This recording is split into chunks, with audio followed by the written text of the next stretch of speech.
everyone. I'm Jennifer Schmitz, and it's SCHMITZ, the 2022 president of the Emergency Nurses Association. I'd like to thank everyone for being here today for the No Silence on ED Violence event. Let me first mention the lineup of speakers that you'll hear from. We are honored to have Senator Tammy Baldwin of Wisconsin joining us. She will be the sponsor of the soon-to-be introduced Workplace Violence Prevention for Healthcare and Social Services Workers Act. Thank you very much for standing with healthcare workers and especially emergency nurses and physicians on this very important issue. Next, I would like to introduce the American College of Emergency Physicians, who has partnered with ENA since 2019 on the No Silence on ED Violence campaign. Thank you to ACEP Vice President Aisha Terry and North Carolina ACEP President Jennifer Castilleto, who will for your participation today. From ENA, I'm joined by immediate past President Krause and one of our member advocates from Tennessee, Todd Haynes. Thank you both. Today's speakers will paint a picture of how workplace violence has hurt healthcare professionals, particularly those in the emergency department, in disproportionate ways. The stories you will hear will make it clear why the recently proposed or soon to be proposed legislation is a needed and important step. We're looking to mitigate workplace violence and prevent this type of violence from happening that threatens the safety of our healthcare workers. I'm ENA's president. I'm also a chief nursing officer. I've been hit, kicked, punched. I've been a nurse for 20 years. It's happened over all of those years. The event for me that's most prominent was watching one of my colleagues get choked. And fortunately, we were close enough to be able to intervene. But talking to him after, he truly did fear for his life. And so that shouldn't happen when you're there to take care of other people. And while that event certainly is more severe, it's not necessarily representative of all that happens. Every day, the nurses are spoken to in ways, are hit or punched, and it has become normal, or what we consider to be part of the job. And that's really what we're here to stop. So emergency nurses have lived through the physical and emotional pain caused by violence in the emergency department. We don't want to minimize the toll that takes on our healthcare workers. To be clear, this problem existed long before the pandemic and has been amplified as EDs have gotten busier, wait times have increased, and patients are more frustrated. And so whether you've been in the ED for a year or a decade, you've likely experienced this. This can't continue any longer. When we say no silence on ED violence, it's really a call for more healthcare professionals to speak up about their experiences so that hospital leaders, law enforcement, prosecutors, and legislators can't ignore the call for change. Long-term systemic change is needed to prevent injuries that force ED staff to miss time at work. Solutions are needed to help reduce the number of nurses who have had to leave their job because of this. Most importantly, protecting nurses and physicians is the right thing to do. In what other service industry is it acceptable to spit on people or yell at them or treat them poorly without really any repercussions? And so that's really the focus of this, is making this not okay. Police reports and prosecutors that charge offenders should be the norm and not the exception. Healthcare systems should see workplace violence prevention programs and initiatives as vital to staff and not a burden. The Workplace Violence Prevention for Healthcare and Social Service Workers Act takes an important step in establishing that to truly mitigate violence against healthcare workers. On behalf of ENA and its members here and around the country, I do want to thank Senator Baldwin for her commitment to this, and others who have also shown support. Your work is valued, and we hear you and hope that you hear us as well. ENA and its 50,000 members are here with you through the finish line to get this moving forward.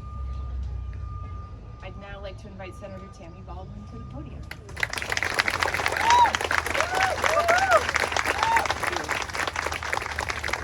Well, thank Thank you, Jennifer. And I want to start off by acknowledging and thanking the Emergency Nurse Association and the American College of Emergency Physicians, our partners in labor, and other advocates who have fought so hard to protect our workers and get this legislation to where it is today.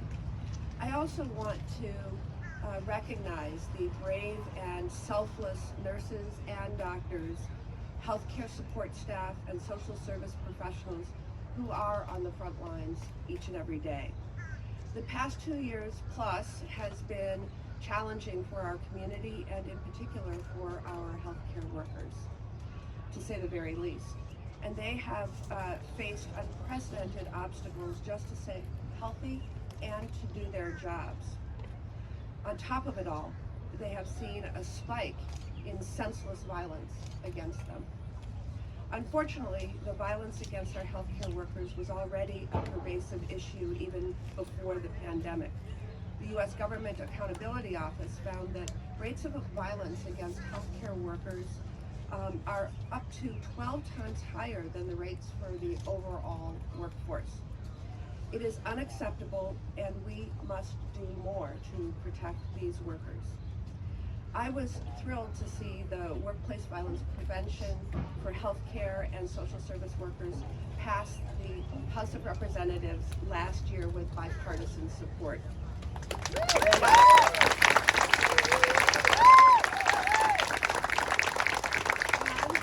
I am proud to now pick up the torch in the United States Senate to push this vital legislation forward, to give our healthcare and social service workers the tools they need to work in an environment free from violence.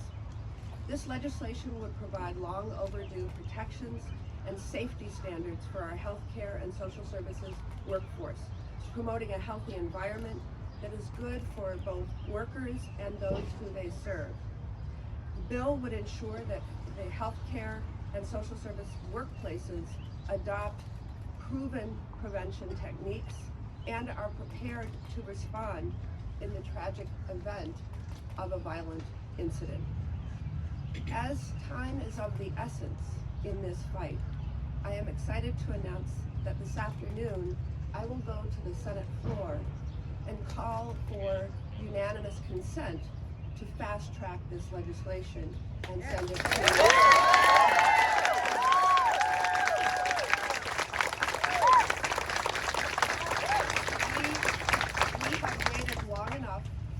important legislation, and if my colleagues want to oppose this bill, they're going to have to come to the Senate floor and explain why.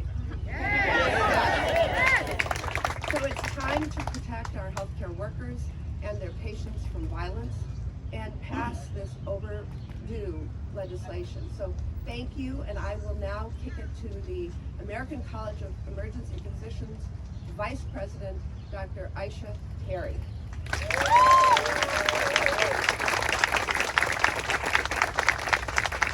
Well, good morning, everyone. I'm Aisha Terry, and actually, welcome to DC. I live here in Washington, DC. I practice at George Washington University Hospital as well as the VA, taking care of our nation's veterans. And it's a pleasure to represent the American College of Emergency Physicians and our 40,000 members nationwide and internationally. We actually, as an organization, have been here in DC this week on the Hill talking about really important issues, and one of which is, without a doubt, how we put an end to workplace violence. And I think one of the issues is that many people don't realize how bad it really is. We think about it as you assume you can go to work and feel safe. You assume you can serve as the safety net of this country, taking care of patients, certainly in the context of a pandemic, and feel safe and not have to be worried about your safety. But the reality is that it really is a problem. It's becoming more of a problem. ACEP actually did a study in 2018 that showed that about 50% of all emergency physicians have actually experienced some type of physical assault, not just verbal assault, because that's also an issue. And of those, about 60% said that they'd actually experienced that within the past year. This study was done in 2018. That's pre-pandemic. And so this has been an issue ongoing for some time. As the senator so eloquently said, it is past due that we put an end to this. because it is an ongoing issue, and even in the face of the pandemic, we're seeing it increase more and more. 7 out of 10 emergency physicians actually say that they've noticed over the past 5 years an increase in workplace violence. So it is an issue, it's a big problem, and this really is about taking care of the safety net as we take care of our nation's patients 365 days a year, 24/7, emergency physicians, emergency nurses, we're there taking care of patients.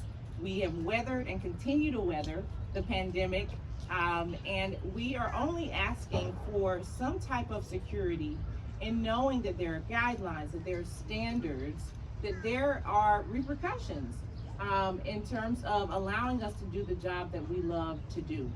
I want to just share a story with you all, and unfortunately there's several that I could share in terms of having experienced workplace violence, but hopefully this will illustrate how big of an issue it really is. So I was here in DC, in the nation's capital, working in the hospital in the emergency department, and my back was to one of the patient rooms. I knew there was a patient behind me in the patient room, and I knew that one of our nurses was caring for that patient at the time. And so I was working on the computer, putting orders in and the like, and suddenly I heard a really loud thump. I'll never forget it. I can hear it to this day, just a thump. And I was like, what in the world was that? And it was followed by a second thump. Well, I turned around, and the first thump was from a patient having punched in the face the nurse who was taking care of him and trying to medicate him. And the second thump that I heard was her hitting the floor. Her body fell to the floor and she was unconscious. And it was, of course, just mind-blowing, ridiculous, and we immediately scurried to her side to make sure that she was okay, to check on the patient as well to see what was going on with him. And you know, to this day, it has impacted her career. She's developed some PTSD from it, as I think anyone might. And the reality is that she didn't know what to do afterwards. And that is why we need this legislation. We need to have a route to take to address these events when they happen. And so again, this is about taking care of the safety net so that we can continue to do our job before, during, and after the pandemic, because that's what we do happily, and making sure that we have the safeguards in place through our federal government to be able to continue to provide care to our patients who deserve it. Thank you so much.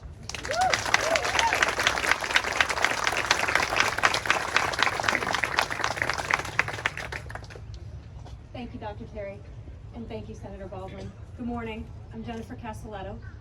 I'm an emergency physician in Charlotte, North Carolina.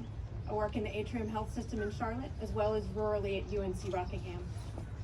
It's no secret to anyone who's turned on a TV, a radio, or scrolled through the news on their smartphone that workplace violence is increasing. While the airlines have captured many of the recent media headlines, this verbally and physically aggressive behavior has been increasing at alarming rates in our nation's emergency department for over a decade. Dr. Terry let you know that nearly half of emergency physicians polled have been physically assaulted. 80% of our emergency physicians said that violence in their emergency department has harmed patient care. As president of the North Carolina chapter of the American College of Emergency Physicians, I was disheartened to be notified by colleagues of back-to-back assaults in 2 of our emergency departments over a holiday weekend this past January that resulted in severe injuries and at least 1 fatality. Listening to my colleagues report these incidents, I know the terror that they felt in the moment for themselves, for their colleagues, and for their patients. I know that raw fear of being attacked and the complex emotions that follow that fear. They make you think about whether you will actually return to work in the emergency department. Working in a small community emergency department in what's considered to be a safe area of Charlotte by most, it was a typically busy night. The EMS radio blared with what seemed to be a routine patient notification. A gentleman in his 60s who didn't wish to be at his care facility anymore and requested to be taken to the emergency department. Shortly after his arrival, he began yelling and pacing the emergency department. As I finished placing sutures in a young boy's arm, with his anxious family standing and overlooking, I could hear one of our emergency department nurses directing the man back into his room. As I stepped out of the little boy's room, I saw the man again exit his room. He had a cold stare, was spewing verbal threats at our nurses, and those threats punctured his heavy steps sound. He swung an IV pole from one hand and reached into his pocket with the other, and I could only pray that he was not about to pull out a firearm. Instinctively, I took my stethoscope from my neck and dropped it to the ground, hoping that I wouldn't be strangled with it. I tried to get to the computer, tried to get there unnoticed, to be able to put in the order to allow the closest nurse to get some medication from the locked cabinet that could hopefully calm the man and prevent him from injuring himself, one of our staff, or one of our patients. Out of the corner of my eye, I saw that one of our nurses was able to make it to the phone, called 911, and was whispering to go unnoticed, pleading for help. Our second nurse very bravely closing all the doors and the curtains of our patient rooms, trying to shield them from harm. However, the man threw open one of the doors, stared right at the patient and his family members, and threatened to kill them. Our brave nurse drew the agitated man's attention, and unfortunately his ire as well, and was struck with the IV pole prior to the police arriving. As in greater than 95% of these hospital violence cases, no charges were filed. Hospital culture and law enforcement too often see workplace violence in healthcare as just part of the job. We had several incidents at our community emergency department that followed in the next 3 to 4 months before my husband gave me an ultimatum. Wear a Kevlar vest or don't go back to work at that emergency department. Our boys need a mother more than you need that job. A long time passed before I was able to work at any community emergency department without the accompanying dread as I walked into the shift. While my colleagues and I are not able to escape workplace violence, thankfully, the support from our hospital system has significantly improved over the last several years. The 200 to 300% increase in assaults on hospital staff by patients and their family members during the pandemic are decimating our emergency department workforce that forms our nation's healthcare safety net. We need your help, and thank you, Senator Baldwin, to have our hospitals provide a safe workplace and perpetrators of workplace violence appropriately addressed by law enforcement and the judicial system so that we are able to focus on our mission, providing life-saving care to our patients. Thank you.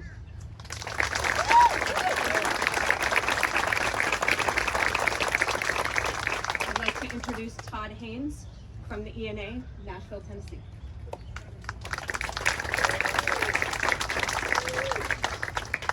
Good morning.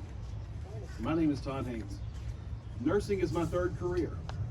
I've been an ED nurse since I graduated nursing school in 2010. My first career was law enforcement as a sergeant and a member of the special technical response team.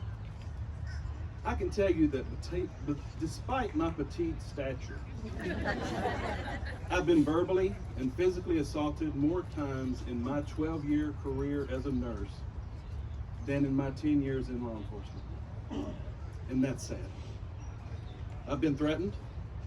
My family has been threatened by patients and also by their family members. I've stepped in to help pull patients and family members off of co-workers, off of charge nurses, off of physicians. And I'm not alone. We've all seen it. You work in an ER for longer than a week, you will see the abuse. Over my nursing years, I've seen several ED staff so severely injured that they did not, nor could they, return to the bedside. And physically, they didn't want to because of the assaults. I've been bitten, punched, slapped, kicked, spit on, while trying to provide just basic care to the patients. It was so bad that it got to the point to where the first chance I got to leave the bedside, I did. Please understand that I love ED nursing at the bedside. It's just gotten to the point where I had to leave it. And I'm not alone. It's not just me. Nurses are leaving in droves. The abusive nature of the ED was bad before COVID. But I feel like COVID has made some people even meaner. Add to that, people can't be with their loved ones due to COVID, and they just lose their minds. And we take the brunt. The ED staff takes the brunt of their aggression. They think it's our fault because we're the ones telling them, no, you can't be with your loved one while they're dying because the disease could kill you. So we've heard stories from the other folks. I've got so many stories, I didn't want to pick one. I wanted to highlight a couple of the coworkers that I've had and been friends with. Chris, very good friend of mine. He was a combat medic and worked at the bedside in the hospital, in the ER. Now Chris is also petite like myself, maybe a little bit smaller. Within the past few years, he's had to leave the bedside because he sustained injuries so severely by trying to save and help a much smaller charge nurse who was being bitten and beaten by a patient that was high and mad. Jimmy, another good friend of mine, he left healthcare entirely because one of the patients got their hands on his stethoscope and strangled him with it.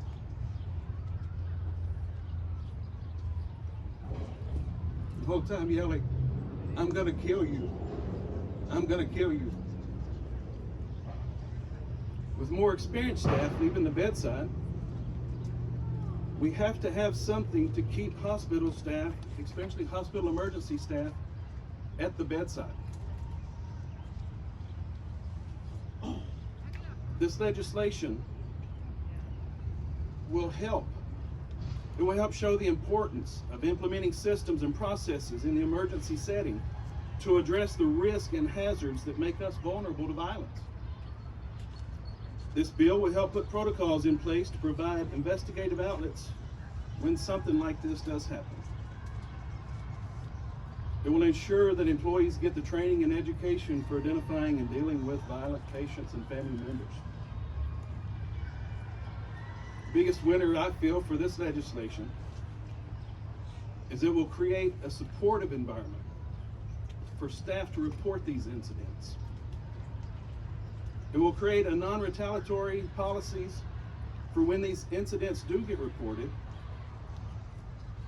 They will get us the help we need.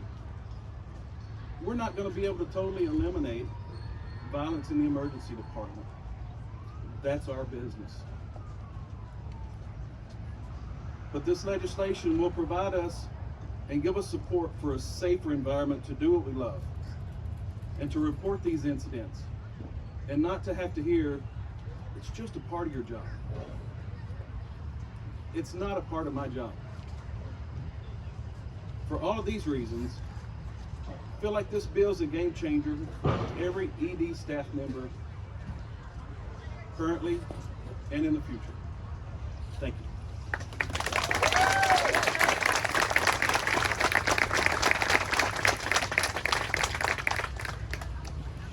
Thank you, Todd. Good morning. My name is Ron Krause, spelled K-R-A-U-S. I am ENA's immediate past president. I've been an emergency nurse for more than 25 years, and I've given more than half my life caring for patients in their worst moments.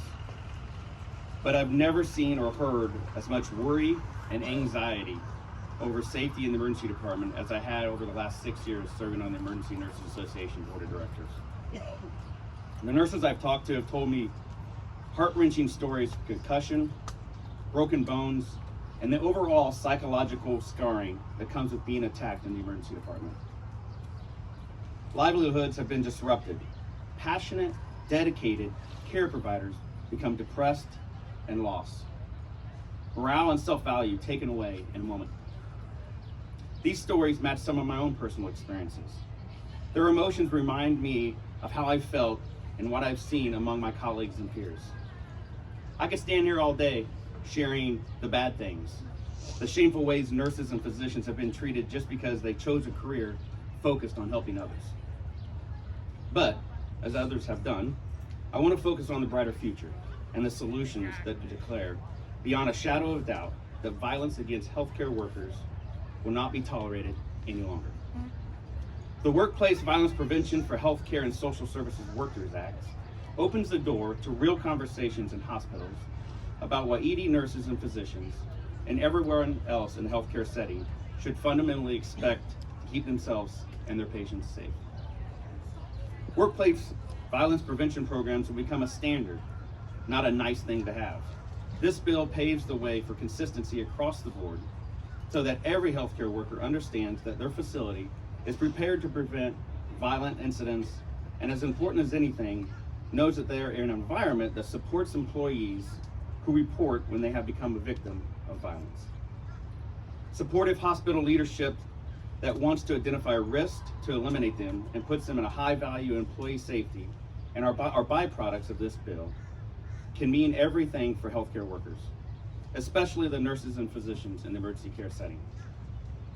As we wrap up, let me offer my appreciation and gratitude to a few people. First, I want to thank the Emergency Nurses Association and the American College of Emergency Physician members who have taken their time out of their busy schedules to be in Washington, D.C. this week for their association's respective advocacy campaigns. A big thank you to today's speakers. ENA President Jen Schmitz, ACEP Vice President Aisha Terry, North Carolina ACEP President Jennifer Castilleto, Todd Haynes, one of ENA's longtime members and leaders from Tennessee, and of course, Senator Tammy Baldwin. Senator Baldwin, thank you for being with us today for this event, but also for giving us the peace of mind that when we all go back to our emergency departments, we know that you and your colleagues will be here in DC sharing our voices, ensuring that there will be no silence on ED violence on Capitol Hill. Thank you, everyone.